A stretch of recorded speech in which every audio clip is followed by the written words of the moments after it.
in English. And as we see here, the image in the New England Journal this week showed a 32-year-old woman who presented to the outpatient clinic with a 2-month history of anal pruritus and bleeding. And touch biopsy was made, and we're supposed to identify these structures. We're offered hemorrhoids, enterobiasis, trichuriasis, strongyloidiasis, and colorectal cancer.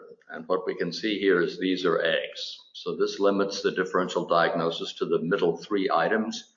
And these are enterobium vermicularis eggs. In other words, this woman has a pinworm infection. And that indeed is the correct answer. Her 5-year-old daughter has it. And these organisms are introduced through the skin as microfilariae.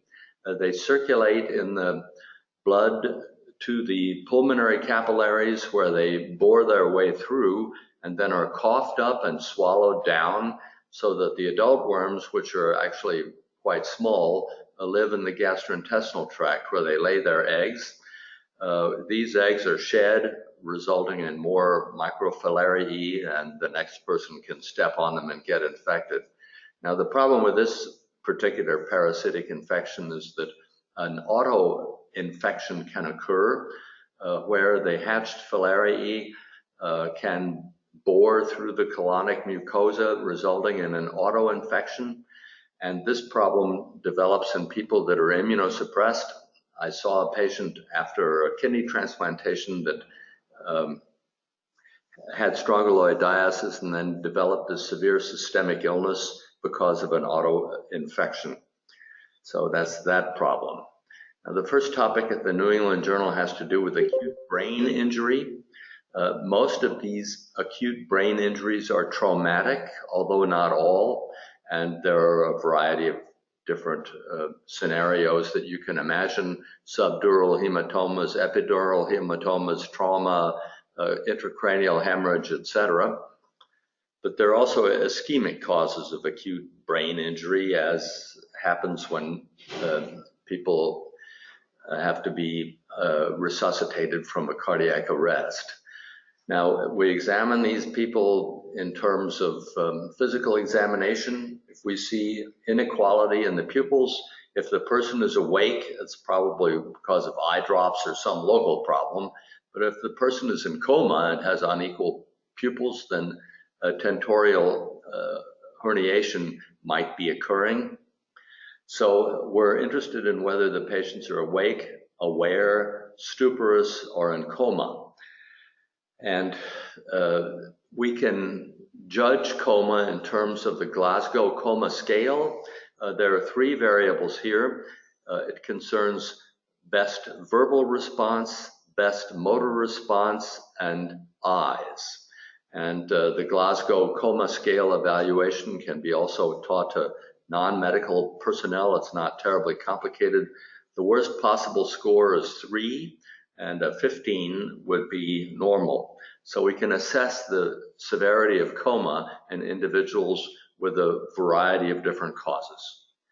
There's also a Glasgow Outcome Score that gives us insight into whether or not the people are dead, in a vegetative state, have severe disability, moderate disability, or low disability, dependent upon whether or not they can care for themselves. And this Glasgow Outcome Scale has also been extended, as I show on the right here. Now, both of these tools were applied in the study that we're going to discuss, and it concerns patients with acute brain injury. And people that have a severe degree of coma, communicating with them is difficult. We give them a command, such as, for instance, shown here, keep opening and closing your right or left hand, depending upon which hand is dominant, and then a command to stop opening or closing their right or left hand. And if the people don't respond, it could be because their severity is so bad that they don't get the message at all. Another possibility is that we're confronted with a situation of cognitive-motor dissociation, whereas the patient has some sense of what the command is, but is not able to conduct the motor function. Those people would still have a substantial amount of brain activity. And in the study that we're going to look at the moment, patients with acute brain injury that had Glasgow coma scales that were far less than 15 were studied with electroencephalography. But the encephalograms were analyzed by a computer program that responded to training stimuli in a process that is loosely referred to as machine learning, where as the machine gets better and better as it runs through certain algorithms testing for the possibility of cognitive motor dissociation. This is also termed artificial intelligence. Good thing for people that have none of their own. So in this study of patients with acute brain injury that had Glasgow coma scales at a low level, 401 patients were assessed for eligibility. 104 were included in this study, and of the 104 patients, 88 had no evidence for cognitive motor dissociation. That means that they didn't respond at all. And 16 were found to have cognitive motor dissociation. That means that the trained electroencephalograms indicated that they had some cognition of the command that was given, but were unable to perform the motor response. And if we look at the patients here, they vary in age. About half are women. About a third of them are there because of cardiac arrest, and the rest of them have had intracranial hemorrhage of some sort or have been subjected to trauma. The mean Glasgow coma scale response in these patients is 6. Remember, 15 would be a perfect response, and 3 would be no response whatsoever. And their primary languages were mostly English, but the study also included patients whose primary language was Spanish. And if we look at the details here, here are the 16 that showed some evidence of cognitive motor dissociation compared to the 88 that showed no response at all. And we can look at characteristics of these patients, and what we find here is that patients that have had intracranial hemorrhage or trauma are more common in terms of percentage in this group compared to patients that have ischemic brain injury from cardiac arrest, for instance.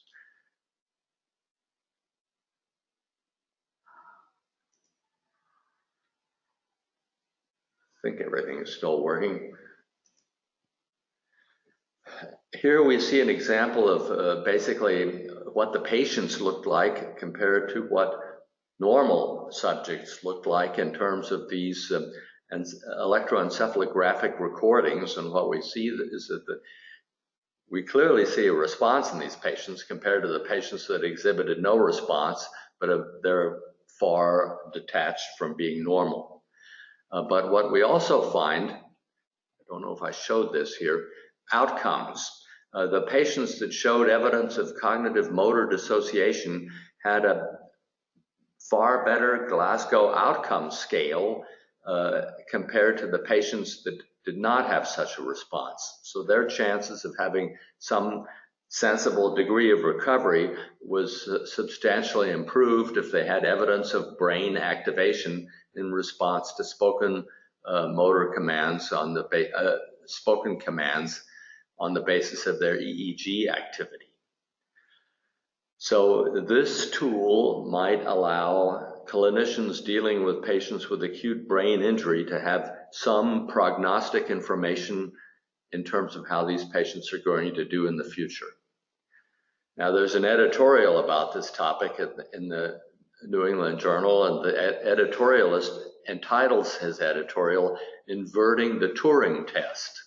And you'll recall that Alan Turing was a brilliant mathematician, a British mathematician who during the Second World War cracked the German Enigma code, which was a a mechanical computer similar type of device to encrypt information. And he cracked this, and he was one of the first computer scientists who also developed programs that played chess and things of this nature. And he termed the Turing Test the ability of a human being to tell the difference whether or not he's dealing with a machine or a human being. And 75 years later, we're confronted with this problem all the time, and we certainly are faced with devices that we can't tell from a human being.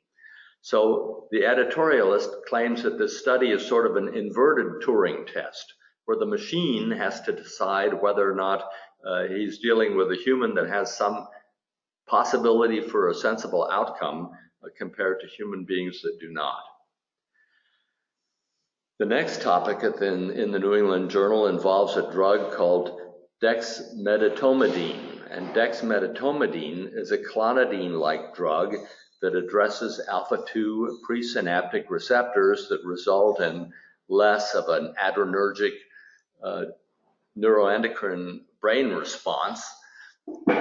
And we know that clonidine was actually developed in terms as an antihypertensive drug because it decreases peripheral sympathetic nerve activity. Clinicians observed over the years that clonidine was also helpful in patients who were agitated, for instance, those that had delirium tremens or some sort of drug withdrawal problem. So dexmedetomidine was developed in essence to provide analgesia in patients in intensive care units. And the requirement for analgesia in ICU patients is judged in terms of the Richmond Agitation Sedation Scale, where patients are given a score in terms of how aggressive they are, how agitated they are, how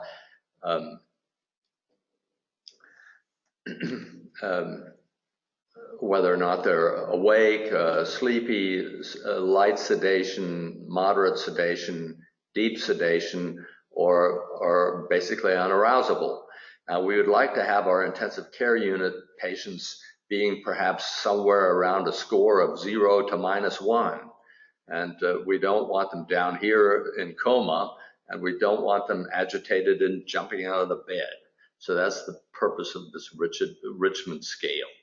So in this very large study in critically ill patients requiring mechanical ventilation, they were randomized to primary analgesia treatment with dexmedetomidine or usual care. Usual care consists primarily of propofol or midazolam. And the primary outcome here was the rate of death from any cause at 90 days, with the hope that maybe dexmedetomidine might improve the prognosis in patients that require mechanical ventilation. And if we look at the outcome, death from any cause at 90 days, absolutely no difference. And in the secondary outcomes, institutional dependency, various scales that are here used to assess outcomes, ventilator-free days, etc., there's no difference in these treatments.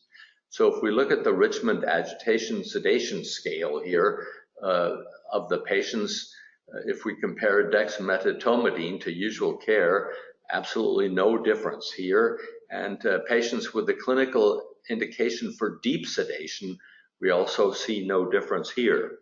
But if we look at in terms of whether or not they got the primary treatment over time and whether or not they required additional treatments to achieve the necessary degree of sedation, we see differences in the treatments in that in terms of comparing dexmedetomidine to propofol or midazolam, that the patients requiring dexmedetomidine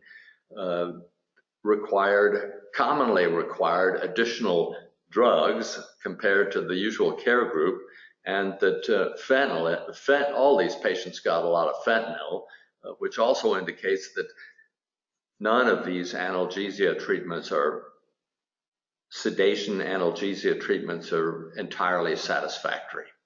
And if we look at an additional breakdown in terms of age and Apache score and geographic region and the relationship between PaO2 and FiO2, no difference in any of these various subgroups. On the other hand, adverse and serious adverse events in the patients that got the dexmedetomidine were more common in that group, and they consisted, as we might expect, of hypotensive episodes and bradycardia.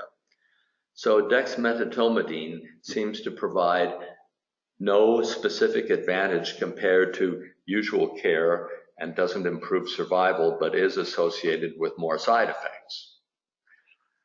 The next topic involves pulmonary fibrosis in patients with progressive systemic sclerosis, also known as scleroderma. And pulmonary involvement in scleroderma patients is terribly common, as is renal involvement for that matter. But pulmonary involvement is a devastating complication in patients with scleroderma, and we might now have a treatment, because we know that in patients with idiopathic pulmonary fibrosis, inhibiting signaling through tyrosine receptor kinases that involve platelet-derived growth factor, vascular endothelial growth factor, or fibroblast growth factor seems to diminish the progression of this substantial, devastating disease. So that patients that with idiopathic pulmonary fibrosis that got nintedanib compared to placebo, these patients were able to maintain their pulmonary function for an improved period of time compared to placebo. So this nintedanib treatment was now applied also to patients with systemic sclerosis, or scleroderma as we call it, and the primary endpoint here was the annual rate of decline in forced vital capacity assessed over a 52-week period. There were also secondary endpoints that were more of a clinical nature in terms of whether or not the patients did clinically better or if they felt better.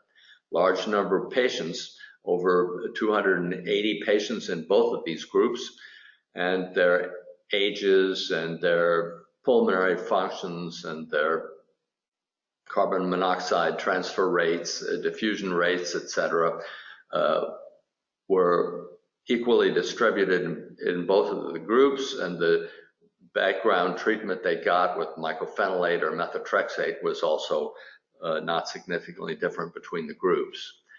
Now, what we can appreciate from these graphs is that the nintedanib group had a less severe decline in their forced vital capacity over this 52-week period compared to placebo. So indeed, the treatment seems to diminish the rate of decline in forced vital capacity in these patients. So that's a positive outcome. But if we look at secondary outcomes, the results are more modest, although the primary endpoint was met. And adverse events, yes, I don't know why nintedanib causes diarrhea, but apparently that's a problem in some of these patients, and abnormal liver enzymes and problems of this nature also occurred.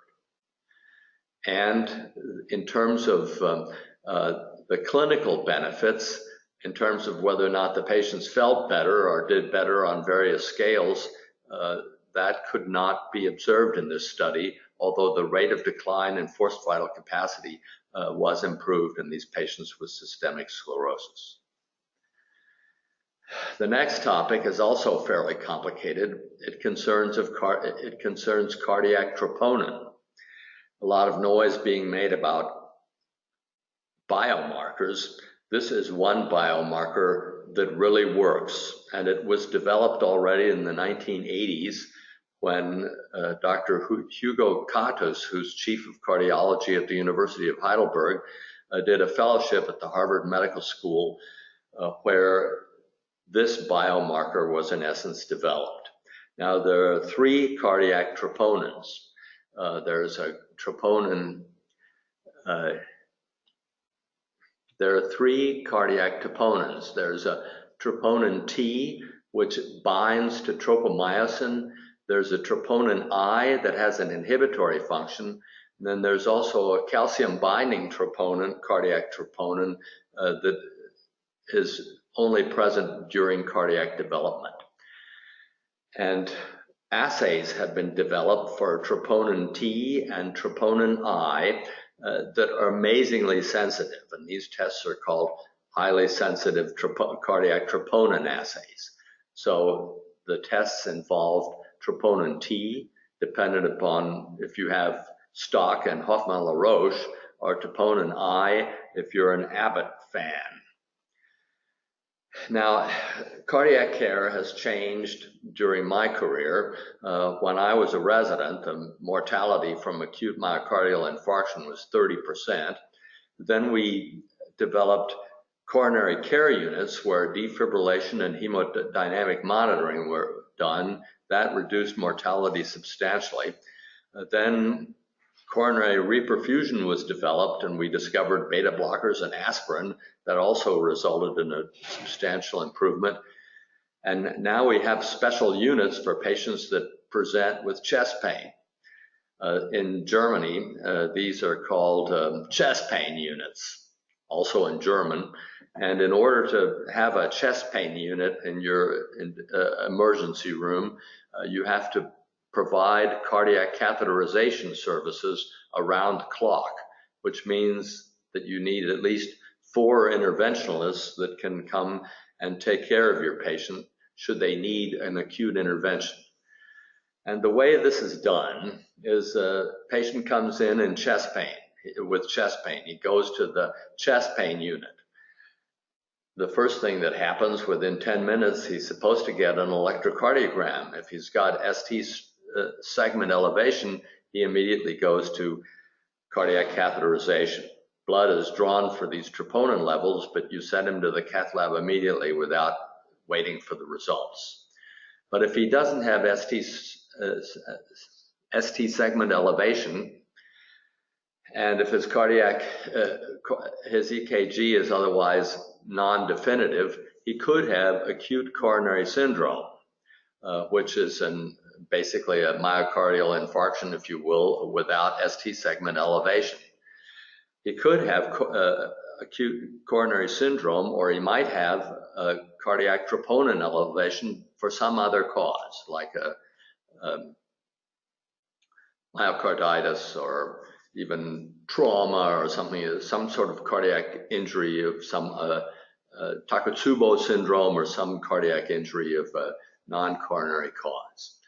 So what's done is highly sensitive troponin levels are measured.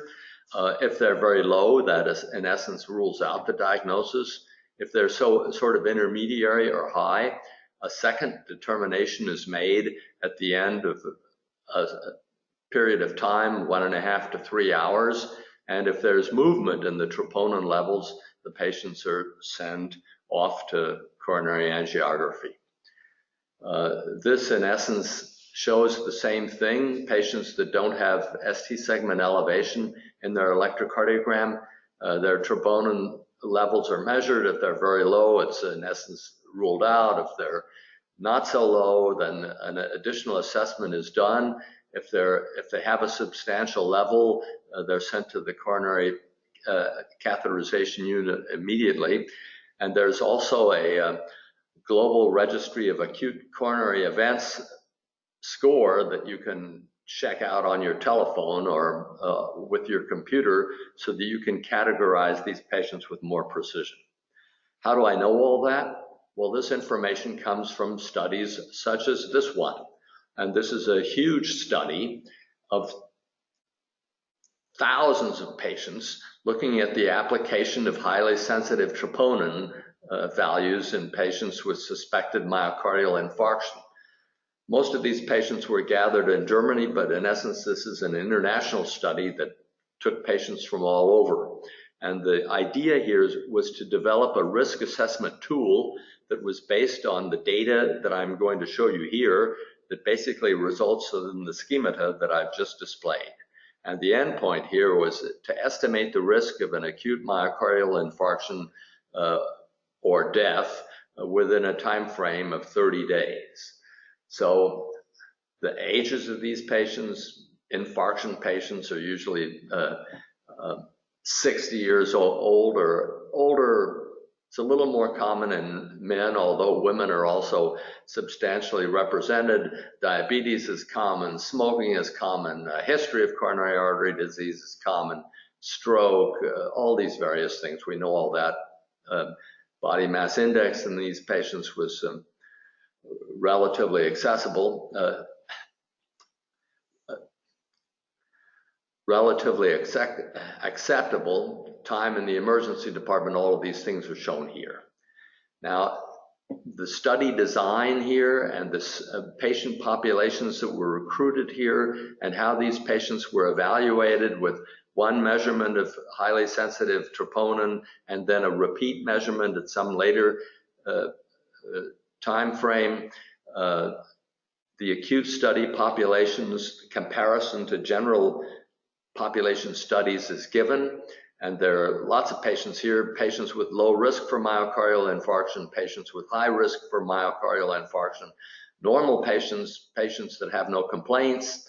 So here's the acute population, and we're talking about 23,327 patients here, a derivation cohort, validation cohort, and then general population subjects that were just recruited to participate in these measurements without having any complaints. All of these things were done. How troponin I or troponin T were measured, and both seem to be about equally efficacious. This is information from the data supplement, and these are the ROC scores, which I think are amazing. A perfect right angle here would be 100% sensitivity with 100% specificity. It's not quite that good, and I guess we could argue that maybe a highly sensitive troponin I is a little better than troponin T, although I don't think that these differences are meaningful. But what we can see here is what the investigators were able to do is a risk assessment tool for determining the people that have low risk.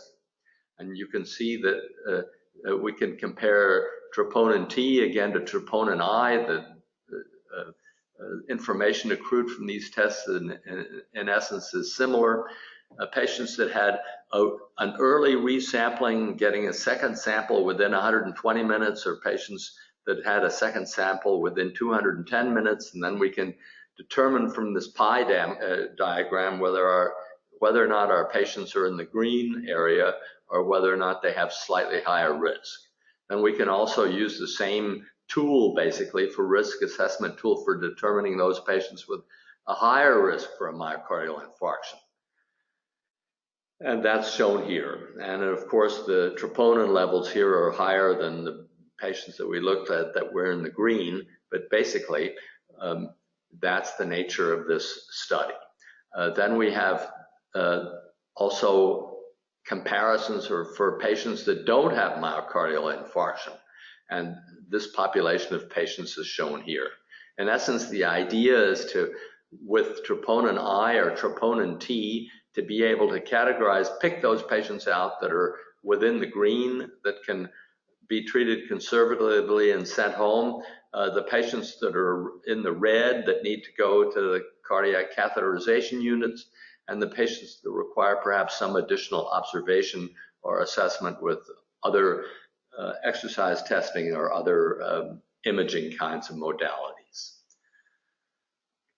So this is, in my view, a very important body of information that deals with a biomarker that, in my opinion, actually works. The next paper in the New England Journal involves a replacement of the aortic valve with transcutaneous valve replacement techniques. We've gone over several times in this exercise how this is done, and we've looked at randomized controlled trials comparing this to mechanical valve replacement in patients that have critical aortic stenosis that are at high risk, or even patients that have lower risk.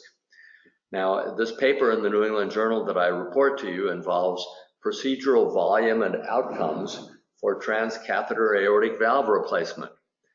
Now, similar to playing the piano, you might imagine that the pianist that practices every day is going to exhibit a better performance compared to the pianist that only practices once a week. So here we look at this evaluation of 550 hospitals and almost 3,000 invasive cardiologists, and we have some hospitals where the procedure is done daily, where there's a high volume, and where some cardiologists do this procedure every day compared to other hospitals where perhaps the cardiologists do this once a week or once a month or once a year, and these results are shown here. And we can look at these various facilities, and you might imagine that rural hospitals have a lower volume than city hospitals or downtown hospitals compared to suburban hospitals. And government hospitals in the United States commonly farm these procedures out. Teaching hospitals might have a different outcome than hospitals that have only completely trained personnel, and there might be differences in outcomes across the United States. Then we can look at these patients. People that need a new aortic valve are commonly above 80 years of age. That was indeed the case. Men and women are both involved. Different racial groups, a little more common in Caucasians than in Black patients or Hispanic patients, but perhaps these differences are also related to access and care, previous stroke, and all of these various things. At least there are some differences in these various institutions that are shown here. But what we see here is 30-day mortality. This is absolute difference here and not relative difference. Decreases with volume of procedures that are done, whether or not your statistics are adjusted or unadjusted. That's the same also the case as with operators, where experienced operators, and I think the differences here, absolute differences here, are relatively small, although there's a tremendous scatter here in outcomes. But experienced operators are better than operators that have less practice. And if we look at this in terms of a relative reduction in mortality, it looks a little more impressive that experienced hospitals and experienced operators do better than less experienced personnel. This is a sensitivity analysis. This is another statistical evaluation of what I've just told you, but annualized hospital procedure volume is associated with reduced 30-day mortality, and more practiced physicians do these procedures better than non-practiced physicians. Now, some transaortic valve replacements are done with a non-femoral approach. This has some technical background. That was also evaluated, but basically these outcomes are also the case for the non-femoral approaches that were recorded here, although they are obviously lesser in number. So if we discuss this, higher annualized hospital and operator procedural volumes were associated with lower 30-day mortality. No surprise there. That's also the case in terms of operator characteristics, and the less practiced hospitals tended to be in rural areas, and they had a greater proportion of Black and Hispanic patients than the hospitals with greater volumes for various reasons. The review in the New England Journal concerns the pathogenesis and diagnosis of growth hormone deficiency in adults. And the first thing that is notable here is that growth hormone levels are not constant throughout the day. They are higher during sleep periods than during the daytime, and that's the case for men and also for women. So the time of day in terms of when samples are acquired to make the diagnosis of growth hormone deficiency is obviously highly relevant.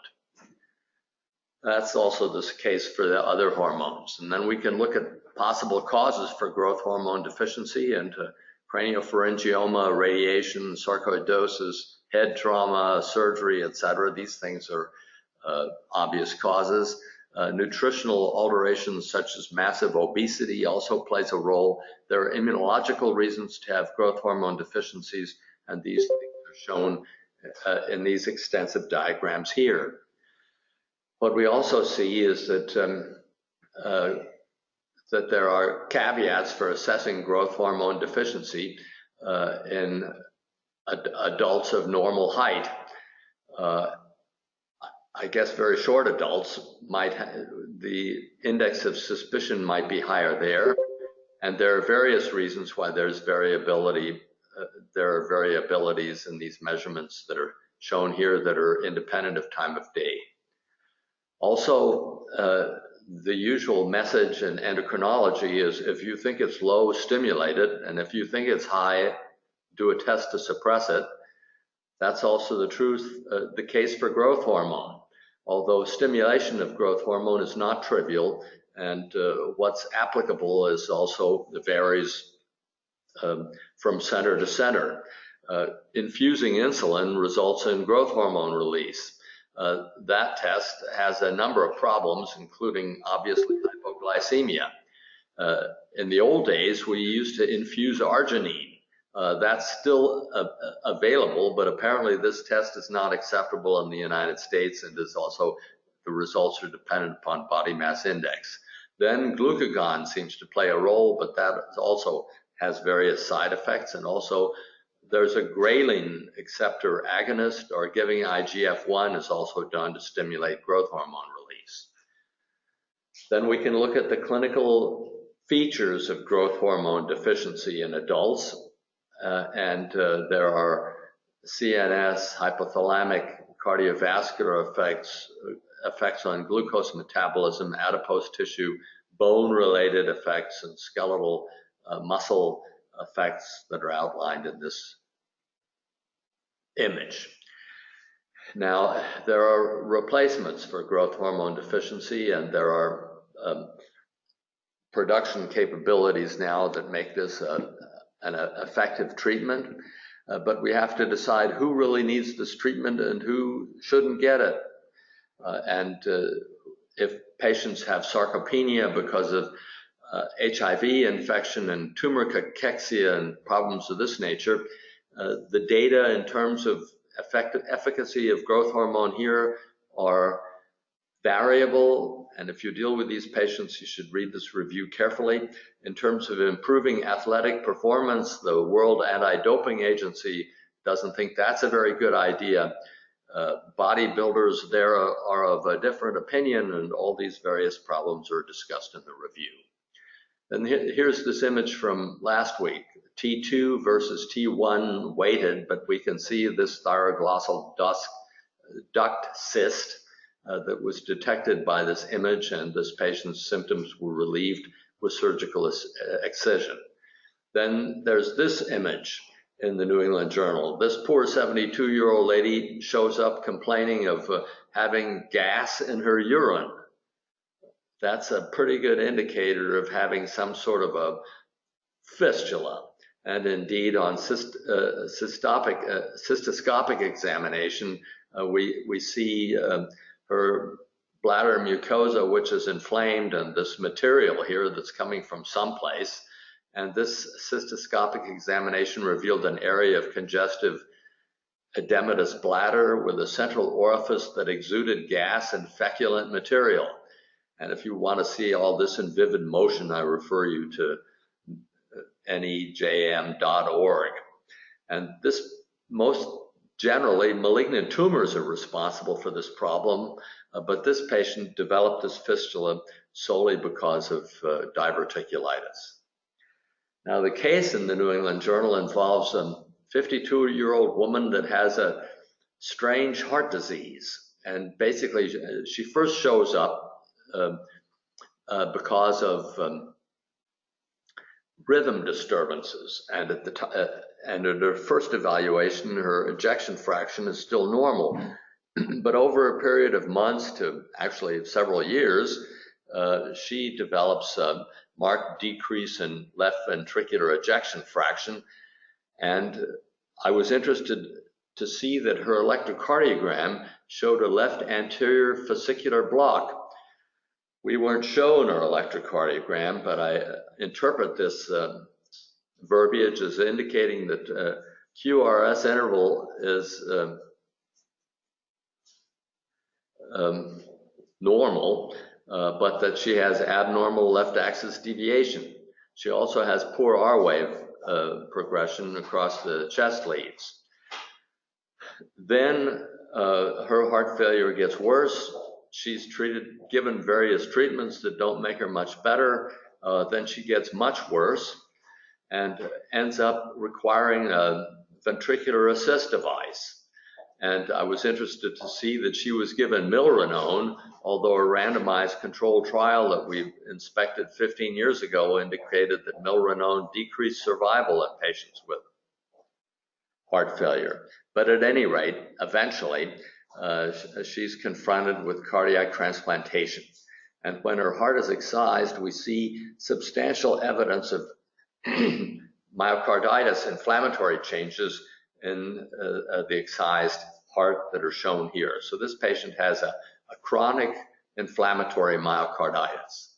Now, after her heart transplantation, and she gets the appropriate treatments for that and seems to do pretty well, but then she develops a rash that is shown here, reddened areas here, inner aspect of the thigh. Thrombosis was expected and was suspected, and indeed she has some superficial vein thromboses, but they're actually in the lower portion of the lower extremity. Then she develops a similar rash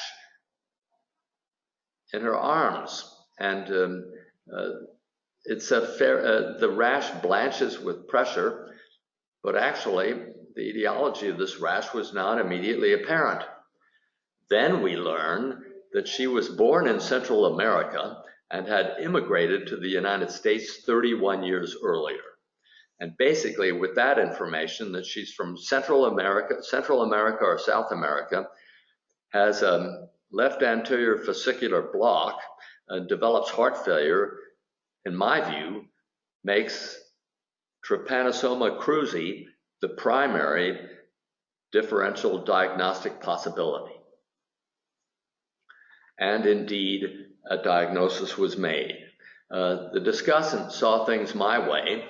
The discussant considers donor-derived infection, and we can look to see what might have been transferred from her heart, from her donor heart, such as cytomegalovirus or Epstein-Barr virus, etc. Seems pretty unlikely, although not impossible. And then we have infections of recipient origin, and there are various forms of myocarditis and granulomatoses, etc.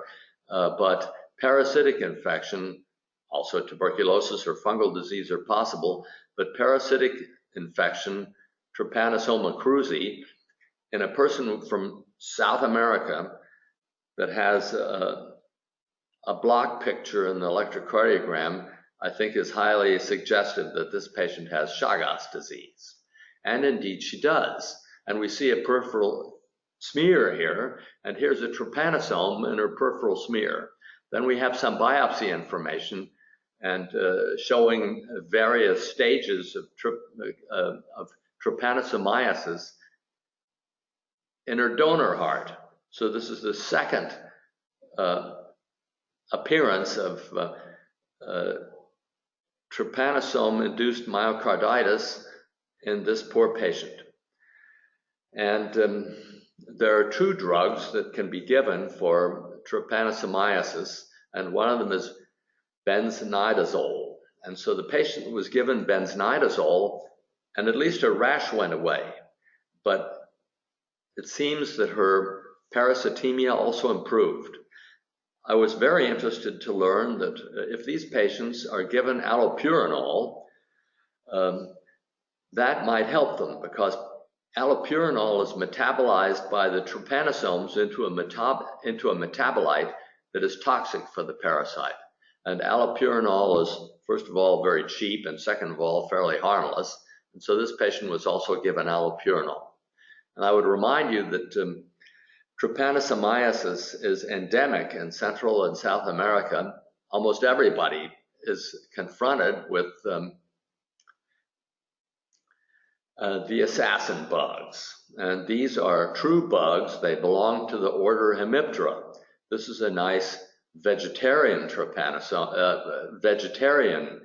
hemipteran, and this is an assassin bug. And these are terribly common and are chronic dwellers and live in housing that's present in Central and South America. And they spread these trypanosomes. Now, I think the electrocardiogram was an important clue in this patient, although that wasn't mentioned by the discussant.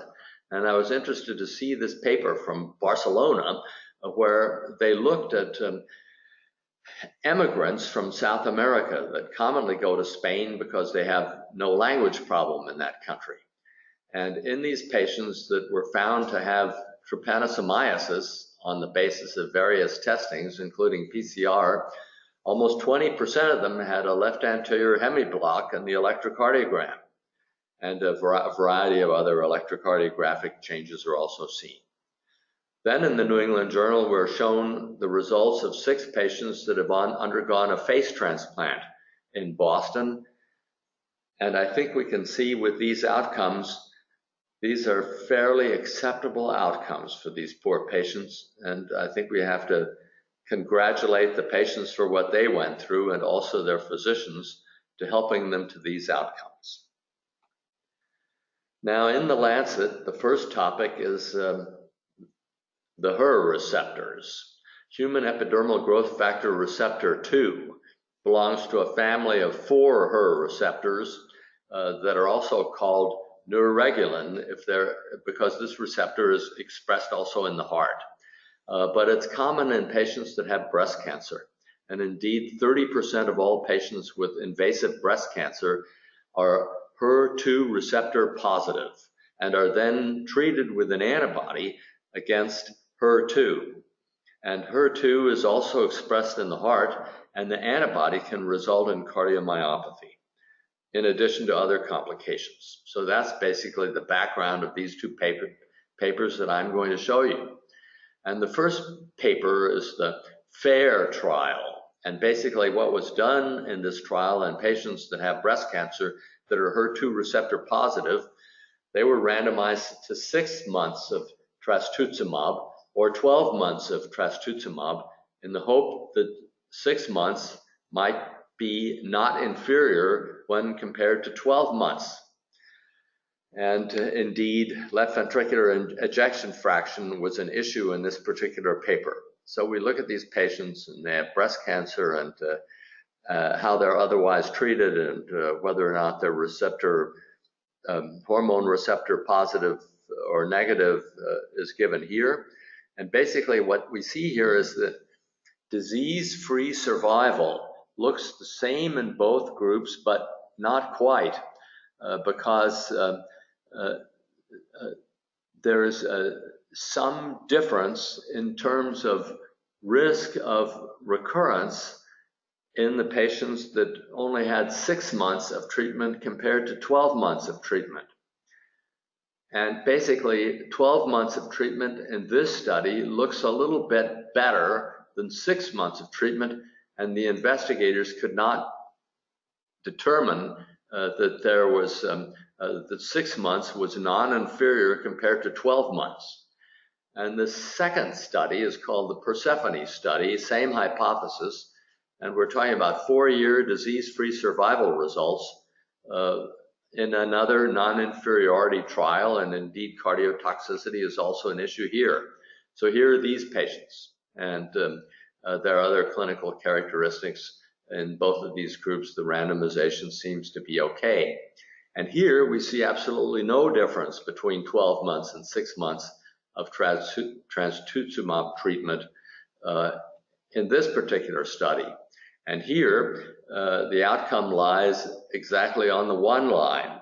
So this study seems to indicate that 6 months versus 12 months shows no inferiority of 6 months compared to 12 months. So here we have 2 studies of diverse results. And if you deal with these patients, you'll have to read these patients these papers and then draw your own conclusions and make a decision. The next topic in the Lancet involves antiplatelet therapy after stroke in patients who have an intracerebral hemorrhage that is treated.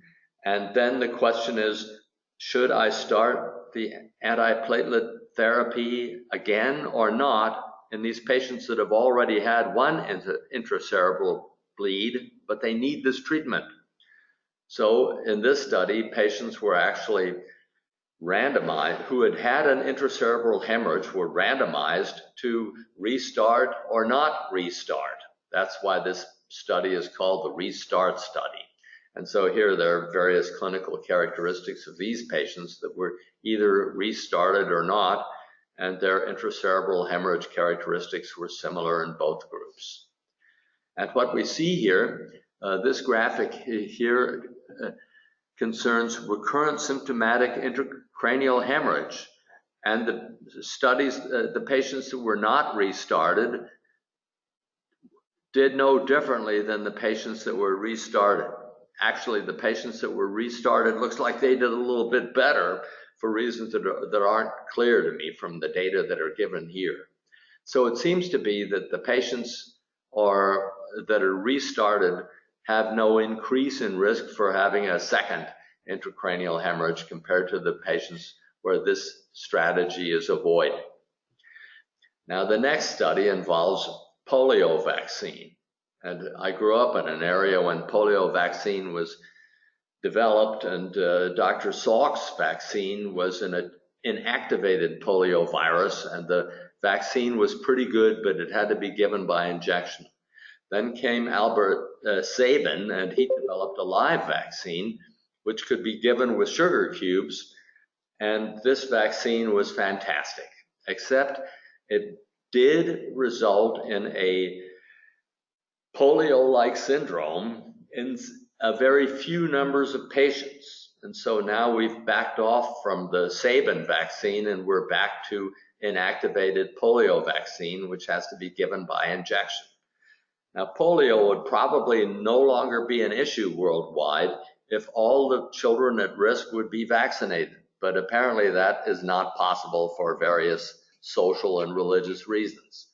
So this study was done to find the inactivated vaccine that gives an acceptable response with the least bother in terms of administration. So what was done here is there's a dose-sparing alternative, fractional inactivated polio vaccine that was compared to usual intradermal polio vaccine to see if we could simplify the treatment and still have the same seropositive results. And so that's what was done in this study. So various children were recruited in Bangladesh and were divided into 4 different groups that got different regimens, and then their responses, immunological responses to these regimens, were determined. And individual clinical characteristics, including the wasting and stunting of these children that are from a poor area of the world, are shown here. And if we look at the vaccine responses, I think the vaccine responses are all pretty good. And then how the various regimens are there are 3 different types of polio vaccines. I don't think type 3 is an issue anymore, but the immunological responses against the different types are shown here. And then we can look at the fractional vaccine compared to the full dose vaccine, and it looks to see that the 2 doses of the fractional inactivated polio virus led to a higher vaccine response than a single dose of the full dose vaccine. The review in the Lancet has to do with sarcopenia, which is meat deficiency, if we just translate the Greek words into English. And this is a phenomenon that's seen in patients that are chronically ill, but also a phenomenon that occurs with general aging. and is a substantial problem because it indicates patients that become frail. And frailty has a substantial influence on survival in older persons. So here we see some MRIs. This is this was a lower extremity of a 26-year-old person compared to an 85-year-old person. And we can see at a glance that the amount of fatty tissue is increased and the amount of muscle tissue decreases with age. And that's shown here. And muscle mass decreases. I think the decrease is actually more than 25%. And muscle strength also decreases substantially with age. And the question is, how can that be avoided? How is it determined and how can it be avoided? And it turns out that muscle grip strength is one of the primary indicators of frailty, and frailty is one of the primary indicators of survival of older patients. So we don't have to do a DEXA scan, and we don't have to make this diagnosis. A simple muscle grip strength test is sufficient, and that's shown here. And the reasons why sarcopenia develops with increasing age involves oxidative stress and hormones and satellite cell dysfunction, and there are various causes. And in terms of grip strength, in men and women, grip strength decreases with age. And if we're down here, we're frail. We'd like to stay up here. And that there's little evidence that giving older people steroids or growth hormone makes things, or testosterone makes things better. So exercise seems to be the way to go. We'll close with this patient, who is a 43-year-old man that shows up with spontaneous pneumothorax. And if we look at this CT, he's got these cystic lesions here, and that brings various differential diagnostic possibilities to mind. And if we look at his relatives, here he is, and his children, male and female children, have it, and his female siblings, and his father had it too. This is an autosomal dominant mode of inheritance. Then we have to decide, what could this possibly be? And this condition is also associated with renal tumors that can be benign or malignant. And this is an example of the Birt-Hogg-Dubé syndrome, which involves a gene that encodes for folliculin, which is probably some sort of tumor suppressor. And this suppressor involves the cyclic AMP kinase, shown here, which is interesting because it's involved in the mTOR pathway, and it's possible that an mTOR inhibitor might help these patients, as is also the case in lymphangioliomyomatosis and in patients that have tuberous sclerosis complex problems that also might respond to mTOR inhibition. That's it for this week. And